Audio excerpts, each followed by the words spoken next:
Joint council of state service ഓർഗനൈസേഷൻസിന്റെ 56ാമത് സംസ്ഥാന സമ്മേളനം മെയ് 12 മുതൽ 15 വരെ പാലക്കാട് നടക്കും. സർക്കാർ നിഷേധാത്മക നയം തുടരുകയും ഇടതുപക്ഷ നയങ്ങളിൽ നിന്ന് അകലുകയും ചെയ്യുന്നതിനെതിരെ തുടർ പ്രക്ഷോഭങ്ങൾക്ക് സമ്മേളനം രൂപം നൽകുമെന്ന് ഭാരവാഹികൾ വാർത്താസമ്മേളനത്തിൽ പറഞ്ഞു. പങ്കാളിത്ത പെൻഷൻ പദ്ധതി പിൻവലിക്കാതെ തൊടുന്യായങ്ങൾ നിരത്തി വൈകിപ്പിക്കുന്ന നടപടി അംഗീകരിക്കാൻ കഴിയുന്നതല്ലെന്നും ശമ്പള പരിഷ്കരണം സംബന്ധിച്ച ഒരു നടപടിയും സർക്കാർ സ്വീകരിക്കുന്നില്ലെന്നും ക്ഷാമബത്ത കുടിശ്ശികയുടെ കാര്യത്തിലും ജീവനക്കാരോട് അനുകൂല മനോഭാവമല്ല സർക്കാർ പുലർത്തുന്നത് എന്നും ഭാരവാഹികൾ ആരോപിച്ചു. സാധാരണ ഒരു സർവീസ് സംഘടന ഏറ്റെടുക്കുന്നതിനേക്കാളും വിപുലമായ പുരോഗമന രാഷ്ട്രീയം കൈകാര്യം ചെയ്യുക എന്നതാണ് നമ്മൾ ഏറ്റവും അടിസ്ഥാനപരമായ നമ്മുടെ സാംസ്കാരിക സമ്മേളനത്തിൽ. അതുകൊണ്ടാണ് നമ്മൾ മതരാഷ്ട്രത്തിലെ മനുഷ്യൻ എന്നൊരു വിഷയം തന്നെ കൊടുത്ത് സാംസ്കാരിക സമ്മേളനം നടത്താൻ തീരുമാനിച്ചത്. ഇന്ത്യയിലെ തന്നെ ഏറ്റവും പുരോഗമന പ്രസ്ഥാനത്തിൻ്റെ ഏറ്റവും ശക്തരായ വക്താക്കൾ തുഷാർ ഗാന്ധി ഉൾപ്പെടെ 15-ാം തീയതി തുഷാർ ഗാന്ധിയും അതുപോലെ നമ്മുടെ സെയ്ദ് ഹമീദ് എന്ന് പറയുന്ന നാഷണൽ ഫെഡറേഷൻ ഓഫ് ഇന്ത്യൻ വുമണിൻ്റെ ദേശീയ പ്രസിഡന്റ്, അവർക്ക് അറിയാമായിരിക്കും, മൻമോഹൻ സിംഗ് ഗവൺമെൻറ് കാലത്ത് പ്ലാനിംഗ് കമ്മീഷൻ അംഗമായിരുന്നു.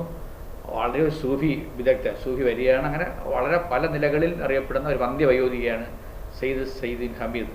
അവർ പിന്നെ അങ്ങനെ കേരളത്തിലേക്ക് വന്നിട്ടില്ല, ആദ്യമായിട്ടാണ് കേരളത്തിലേക്ക് ഒരു ഇടതുപക്ഷ രാഷ്ട്രീയത്തിൻ്റെ ഇന്ത്യയിലെ പ്രധാനപ്പെട്ട ഒരു വക്താവെന്നില്ല ആദ്യമായി കേരളത്തിലേക്ക് എത്തുകയാണ്. അതുപോലെ നമ്മുടെ പ്രധാനപ്പെട്ട സഖാ ബിനോയ് വിശ്വം ഉൾപ്പെടെ, സഖാ പ്രകാശ് രാവ് ഉൾപ്പെടെ, കമ്മ്യൂണിസ്റ്റ് പാർട്ടിയുടെ നേതാക്കന്മാർ, നമ്മുടെ മുൻ മന്ത്രി സഖാ കെ ബാലൻ ഉൾപ്പെടെ, വി കെ ശ്രീകണ്ഠൻ ഉൾപ്പെടെയുള്ള നമ്മുടെ പാലക്കാടിൻ്റെ രാഷ്ട്രീയത്തിലെ ഏറ്റവും പ്രശസ്തരായ പ്രമുഖരായ ആൾക്കാരെല്ലാം നമ്മളിവിടെ എത്തുന്നു.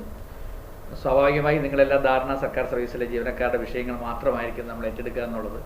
അങ്ങനെയല്ല, പലപ്പോഴും ഇടതുപക്ഷ ആശയങ്ങളിൽ നിന്ന് വ്യതിചലിച്ചുകൊണ്ട് ഇടതുപക്ഷ മുന്നണി പോയാൽ ആദ്യം ശബ്ദിക്കുന്ന ഒരു കൂട്ടത്തിൽ ഞങ്ങളെന്നും ഉണ്ടായിരുന്നു.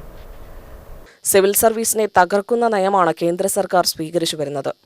ഇതിനെതിരെ രാജ്യത്താകെ നടക്കുന്ന സമരപരിപാടികൾക്ക് ജോയിന്റ് കൗൺസിൽ സംസ്ഥാന സമ്മേളനം ഐക്യദാർഢ്യം പ്രകടിപ്പിക്കുകയും ഭരണഘടനയും മതനിരപേക്ഷതയും സംരക്ഷിക്കുന്ന ക്യാമ്പയിനുകൾക്ക് രൂപം നൽകുകയും ചെയ്യും.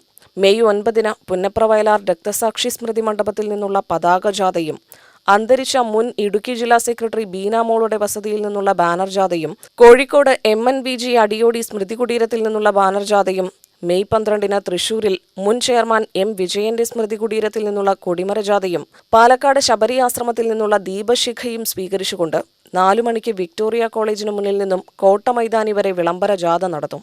പൊതുസമ്മേളനം റവന്യൂ മന്ത്രി K. രാജൻ ഉദ്ഘാടനം ചെയ്യും. മെയ് 13 പ്രസന്നലക്ഷ്മി കൺവെൻഷൻ സെന്ററിൽ ചേരുന്ന പ്രതിനിധി സമ്മേളനം CPI സംസ്ഥാന സെക്രട്ടറി ബിനോയ് വിശ്വം ഉദ്ഘാടനം ചെയ്യും. മെയ് 14 രാവിലെ 11:30 നടക്കുന്ന വനിതാ സമ്മേളനം NFIW ദേശീയ പ്രസിഡന്റ് സയ്യിദ് സെയ്യദീൻ ഹമീദ് ഉദ്ഘാടനം ചെയ്യും. അന്നേ ദിവസം 4:30 നടക്കുന്ന സുഹൃത്ത് സമ്മേളനത്തിന്റെ ഉദ്ഘാടനം CPI ദേശീയ എക്സിക്യൂട്ടീവ് അംഗം P. സന്തോഷ് കുമാർ MP നിർവഹിക്കും. Joint council chairman KP Gopakumar, general secretary Jayaschandran Kallingal, സ്വാഗത സംഘം ജനറൽ കൺവീനറും സംസ്ഥാന സെക്രട്ടറിയുമായ K. Mukundan, vice chairman VC Jayaprakash, secretariat അംഗം MC ഗംഗാധരൻ, ജില്ലാ പ്രസിഡന്റ് അംജദ് ഖാൻ എന്നിവർ വാർത്താ സമ്മേളനത്തിൽ പങ്കെടുത്തു. UTV news, Palakkad.